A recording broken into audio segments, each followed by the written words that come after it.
Hi everybody, a bit of an impromptu video today. Sorry for my hiatus. You know that things are really busy going on. I'm dealing with some health stuff as well, but I wanted to come back today to ask kind of a SOS question because I am deciding between 3 bags right now to add to my collection. I'm not going to get all 3. I'm deciding between 3. And I wanted to kind of ask your guys' opinion because you are a great community. You always are really great with your feedback, and I've already talked my friends' ears off to death about these bags, and I figured I'd just sort of ask a question as well here. I'm going to put a poll up on my community page as well, but figured I'd ask here as too to sort of see what your comments were like. And the bags that I'm looking to choose between, 2 of them are wish list bags that I wanted for a really long time, and 1 bag was not a wish list bag because I hadn't known that it really existed until recently, but it was love at first sight when I saw it. So I'm going to get into it now. 2 of the bags are Chanel, 1 is actually Bvlgari.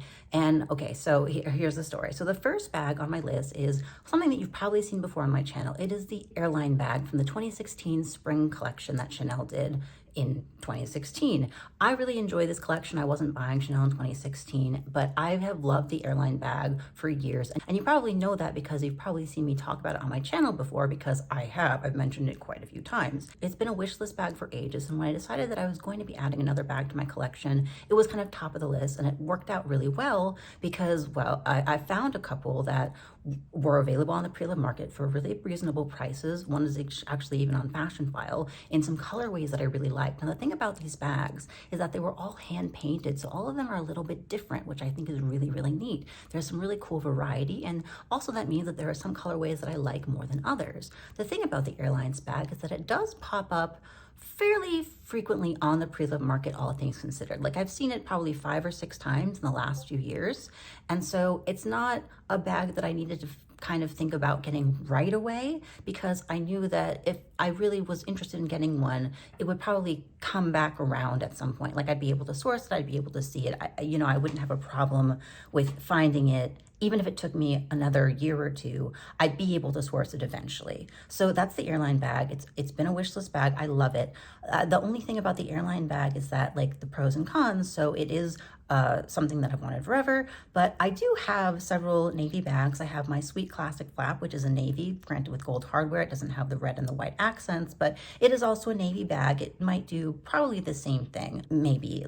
So even though I love the airline bag, would it be redundant in my collection? I'm not sure, and that's, I think, another reason why I've been hesitating.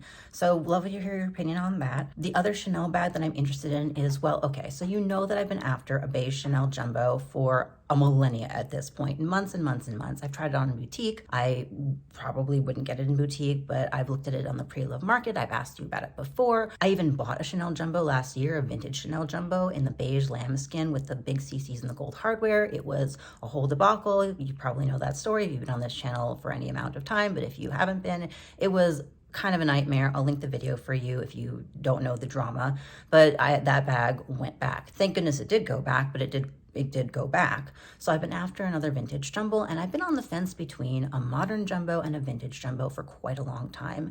And I settled on the fact that I would probably be getting a modern jumbo because I really wanted caviar for the beige. It just so happened that a vintage caviar beige jumbo came up on the pre-loved market for a very good price, and that was listed for 10% off. And I beeline to it. I've been looking at it for quite a while now, and when it was discounted at 10% off, like, do I jump on this? It's a really good deal. It's under $3,000, and vintage Chanel, big CC gold hardware, the original vintage gold hardware with the alloy plated gold, vintage caviar. I've been wanting to add another vintage caviar bag to my collection. It seemed like everything would be perfect. It is, obviously, you can see the picture. It is a vertical quilted bag, a Mademoiselle bag instead of the diamond matelasse quilting. I had preferred wanting to get the diamond quilting, but then I saw this bag and it was just like, oh my gosh, it's so beautiful. Now, the cons of this bag is that, okay, so the pros: vintage caviar, beautiful hardware, the big CCs, I love that. Vintage jumbo, which I love. I have my Mademoiselle in the black lambskin that I wear all the time. I really love that bag. I do. You see it all the time if you're on my Instagram in any way, shape, or form. I'll put my Instagram handle down below. I'm not super active on there, but I'm trying to be better. Anyway, the cons of this bag is that it is in fair condition. It is not in excellent or even very good condition. It's in fair condition. It does have a little bit of color transfer on the back, as you can see, but the bag itself just kind of looks a little bit dirty. Like, I think it needs needs to be cleaned.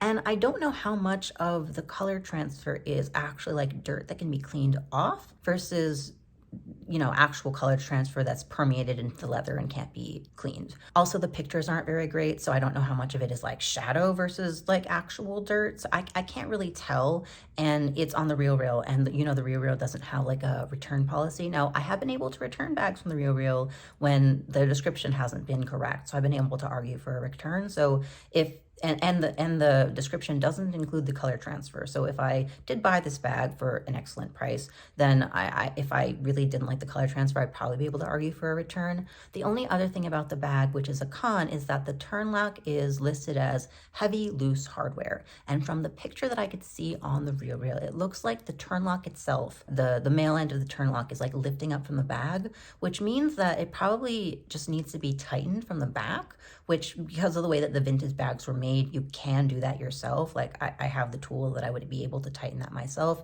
And if I couldn't, I'd be able to send that bag out to like leather surgeons or Rago Brothers, and they'd be able to do it for me for probably a pretty reasonable fee. So I'm not so concerned about the loose hardware. Like, it was something that was a sticking point for me at first, but the more that I looked at this bag, the more I was like, oh, it's so beautiful. It's so beautiful. And vintage caviar doesn't come out on the market super often. It does once in a while, but it doesn't super often. And vintage beige caviar really doesn't come up on the market super often, and certainly not for this price. Like, it's in fair condition, but the price reflects that. Again, it's under $3,000.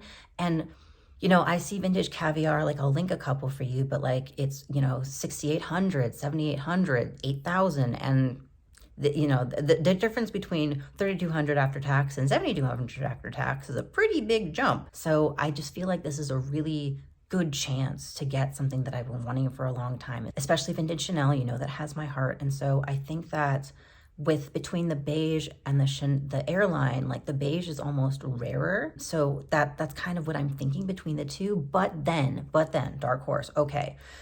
I found the Bvlgari bag of my dreams. Now, I've been interested in Bvlgari for a really long time, and I've also wanted to kind of get a Bvlgari something this year because it's Year of the Snake, which is my year. And there isn't a lot of good snake stuff out there. A lot of the brands phoned it in this year and just was like, Lunar New Year, red, no cool snake stuff. I'm really mad about it, actually, because they had cool dragon stuff. Why not cool snaky stuff? I'm kind of miffed. But anyway, so this bag came up, and it is beautiful. It is from Bvlgari's 75th anniversary in 2023, where they did a collaboration with 3 different artists, and this is actually my favorite one of the bunch. This is from the artist Sungwoo Kim, who is a Korean artist who specializes in doing dodo birds in fantastical situations. Now, you know I'm a huge art fan. You know that I love bags that have additional meaning. I love art collaborations so much. My Delvaux humor bag, for instance, like I love that sort of thing. I'm so interested in that sort of thing. And for me, bags are a work of art. And so when you get to do something that's a combination of the two, like I follow Sungwoo Kim on Instagram. Like, I know who he is. And so the cool thing about this bag is that, first of all, it's this collaboration. It's so beautiful, I think. And also, there was only 75 of them made because it was for the 75th anniversary. So I feel like if I bought this bag, or if I didn't buy this bag, I probably wouldn't get the chance again. And so it's just so special and so unique. And you know, I feel like almost more rare than like the airline bag, which pops up once in a while. Like, there are 75 of these made. So, you know, how often are you going to get a chance, especially for the price it's currently listed at? The only thing is that, unfortunately, the Bvlgari bags have a lot of glazing in them, especially on the flap and underneath the flap and on the sides. And this bag has a significant separation underneath the flap. You know, I'm pretty careful with my bags. And I think that if I had a Bvlgari bag that was pristine, I would be able to hopefully take care of it in such a way that it wouldn't split or crack, or at least not significantly. But this one has significant splitting, as you can see from the picture. And Bvlgari doesn't have a reputation for the best aftercare service. So I don't know if I'd be able to get it repaired. I could, though, send it out to leather surgeons or Rago Brothers perhaps and get it repaired that way. So I'm thinking, like, I think I could do that, like, if I took the chance and bought it. So I don't know. I'm just, those are the 3 that I'm on the fence about. Those are the 3 I'm trying to decide between. So SOS, please help me. Please put your suggestions and ideas in the description box below. Which one do you vote for? I'm also going to put it on the community tab, so please vote there as well. And I would love for you to help me out. So thank you so much. If you like this video, please give it a like. It super duper helps the algorithm, and subscribe for more content. Some of it's coming sometime that helps the algorithm even more. Thank you so much for watching, and I'll see you next time. Bye.